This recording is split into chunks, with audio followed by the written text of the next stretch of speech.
Você está no canal Eu Estudo a Lição com o pastor Samuel Camilo. Hoje é terça-feira, dia 8 de agosto de 2023. E o tema que estudaremos na nossa lição da Escola Sabatina será o Cristo Exaltado, doador de dons. O texto que serve como base para o nosso estudo é Efésios capítulo 4, versos 7 a 10. Que diz assim: E a graça foi concedida a cada um de nós segundo a medida do dom de Cristo. Por isso se diz: quando ele subiu às alturas, levou cativo o cativeiro e concedeu dons aos homens. Ora, o que quer dizer ele subiu, senão que também havia descido até as regiões inferiores da terra? Aquele que desceu é também o mesmo que subiu acima de todos os céus para encher todas as coisas. Antes de podermos desdobrar o nosso tema de hoje, quero orar junto com você pelos pedidos que foram enviados para a nossa comunidade de oração. Una-se a mim. Obrigado, Pai. Sabemos que Cristo Jesus venceu as forças do mal, subiu ao céu e enviou dons aos homens. Muito obrigado pela certeza que temos de que não estamos sozinhos. Nos colocamos em Tuas mãos agora, também submetendo nossas vontades à vontade do Senhor, pedindo que o Senhor possa operar de acordo com a Tua santa e boa vontade na nossa vida. Muitos são os pedidos que estão subindo nesse momento enquanto meus irmãos e eu oramos ao Senhor. De forma ousada, entramos na Tua presença em nome de Cristo Jesus, acreditando que pela vitória dele nós também podemos ser ouvidos e ao mesmo tempo abençoados. Fale conosco também através da Tua palavra, pois em nome de Jesus que oramos. Amém.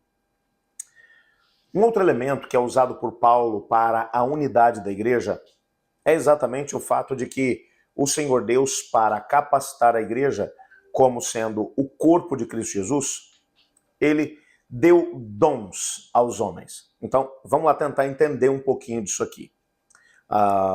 O apóstolo Paulo vai dizer que a igreja foi concedida a cada um de nós segundo a medida do dom de Cristo. A graça foi concedida a cada um de nós segundo a medida do dom de Cristo. Ele está aqui mencionando que Cristo Jesus, como a cabeça da igreja, imagina que o corpo, estamos mencionando aqui a unidade da igreja, o corpo de Cristo é a igreja, através desse corpo Jesus fala, Jesus age, Jesus continua ministrando em favor de todas as pessoas aqui no planeta, até porque a igreja é apenas uma continuidade do Israel do passado. E lembra quando Deus chamou Abraão, lá em Gênesis no capítulo 12, ele vai dizer: em ti serão benditas todas as famílias da terra. Em outras palavras, o que Deus está dizendo para o Abraão é: eu te chamei por causa dos outros. A mesma coisa em relação à igreja. O Senhor Deus estabeleceu a igreja porque ele queria abençoar todas as famílias da terra.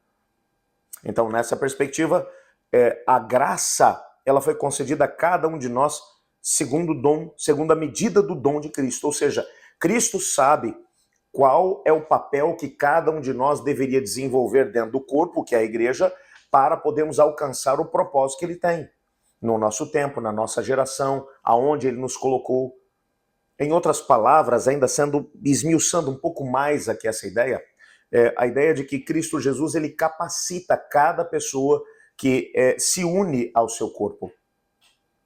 É como se você agora pegasse um coração para colocar dentro do corpo e fosse possível que você capacitasse esse coração a bombear sangue. Não, mas é que o coração já faz isso automaticamente. Bom, é isso que eu estou dizendo. É como se você tivesse agora o poder para fazer com que esse coração, mesmo que ele não fosse programado para isso, para que ele executasse essa mesma tarefa. O que o texto está dizendo para a gente é que, de acordo com o chamado que ele fez para cada pessoa que faz parte do corpo, ele concede graça para que essa pessoa consiga desenvolver aquilo que ele a chamou para fazer. Eu vou dar um exemplo para você, tá bem? Durante 2 anos, depois que eu me senti chamado para ser um pastor, eu lutei com Deus porque, naturalmente, eu não tinha uma facilidade para poder falar em público. Pense que meu pai era um grande pregador, o meu irmão também um grande pregador, mas quando eu havia tentado falar em público pela primeira vez, tinha preparado todo um sermão, fui para frente do espelho, treinei, e naquela quarta-feira à noite, a igreja lotada com aquelas 6 pessoas, me levantei para poder pregar e vendo aquela multidão de 6 pessoas na minha frente, fiquei muito nervoso. Em 5 minutos eu terminei de falar o que eu queria falar e nem sei o que foi dito. Olhei desesperado para o meu pai, que me acompanhava na plataforma, e disse: pai, termina, porque eu não sei nem terminar isso. Me sentei completamente humilhado, entendendo, eu não nasci para isso. E lutei com Deus durante 2 anos, mesmo sabendo que Ele estava me chamando para poder ser um pastor, me sentia vocacionado para isso, mas não conseguia me imaginar dentro do ministério, porque eu não conseguia falar em público. Depois desses 2 anos, eu resolvi ir para o seminário. Fiz 6 meses e abandonei o seminário porque não achava que seria capaz de poder falar em público. Quando eu retornei para casa, meu irmão tinha acabado de voltar para a igreja, ele tinha se afastado um pouco, e quando ele volta com aquele primeiro amor, querendo pregar o evangelho. E o pastor da nossa congregação na época havia tomado a iniciativa de fazer uma plantação de uma igreja próximo de onde nós morávamos. E o meu irmão o convenceu de que juntos, ele e eu, nós poderíamos fazer isso. Agora eu tinha que pregar o evangelho junto com ele. Nenhum de nós nunca tinha feito evangelismo antes. E fomos e cometemos tantos erros, mas naquele afã de cumprir a missão que nós sentíamos que Deus havia dado para nós, o Senhor Deus foi nos capacitando. E depois de mais ou menos 1 ano e pouco que a gente estava trabalhando por ali, uma igreja com mais de 100 pessoas estava estabelecida, que hoje, aliás, é uma igreja referência na região. E ali eu percebi que se eu tinha capacidade de poder falar em público, não era porque eu tinha nascido com essa capacidade, mas porque Deus me havia capacitado quando eu me coloquei à disposição para trabalhar com Ele dentro da missão. Portanto, o que Paulo está dizendo é que a graça foi concedida a cada um de nós segundo a medida do dom de Cristo. Ou seja, Cristo chamou, então, de acordo com a necessidade que Ele percebe que nós temos de ser capacitados para cumprir aquilo que foi o seu chamado, Ele então, através da sua graça, nos capacita. Como é que Ele nos capacita? Aí ele vai citar aqui o Salmo 68, verso 18, que diz: subiste às alturas, levaste cativo o cativeiro, recebeste homens por dádiva e até mesmo rebeldes. Nesse texto, o salmista está mencionando um rei vitorioso que participou de uma batalha, ele venceu e levou alguns prisioneiros de guerra junto com ele para o lugar mais alto do seu governo. Provavelmente aqui ele está mencionando, quem sabe, ali o monte, a colina de Ofel, onde ficava o templo, um lugar mais alto, quem sabe, dentro da própria Jerusalém, quando ele vai agora exibir os troféus da sua vitória, que é o povo conquistado, que ele havia trazido agora para a própria capital. Mas ele vai mencionar que foi exatamente isso que Cristo fez quando ele subiu ao céu, porque ele diz: quando ele subiu às alturas, levou o cativo o cativeiro e concedeu dons aos homens. Ele venceu. Quando você vai pegar o que Paulo vai falar lá na carta aos Filipenses, ele vai mencionar que Cristo Jesus, ele na cruz, ele envergonhou as forças do mal e removeu deles a sua força, as suas armas.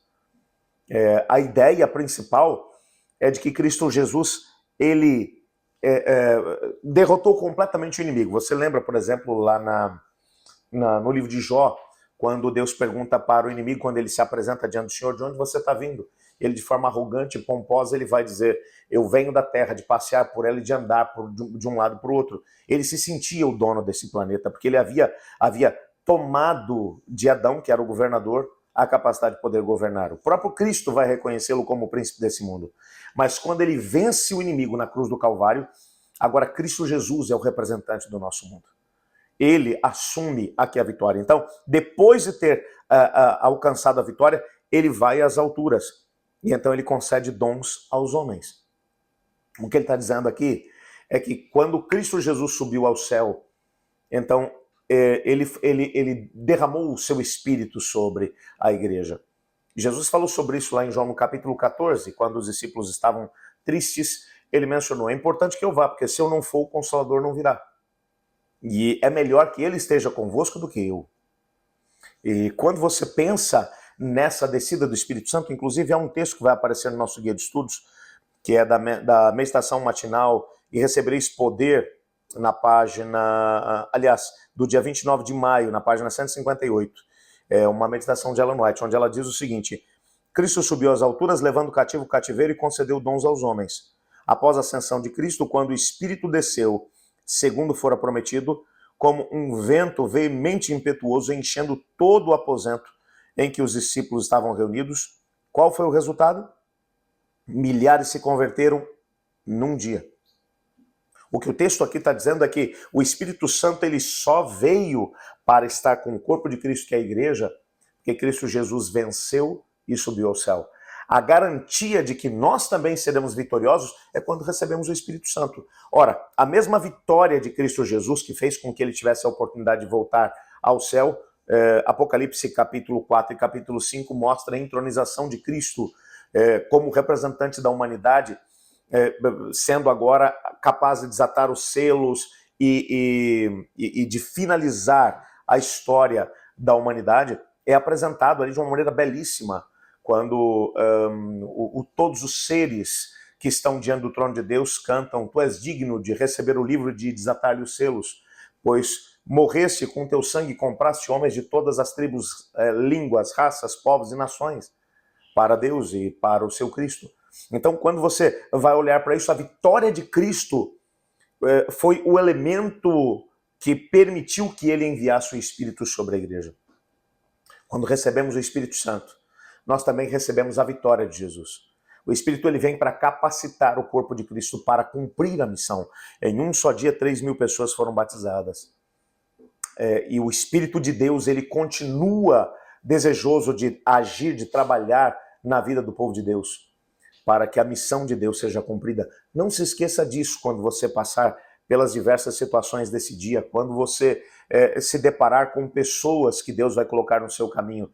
Você está em missão.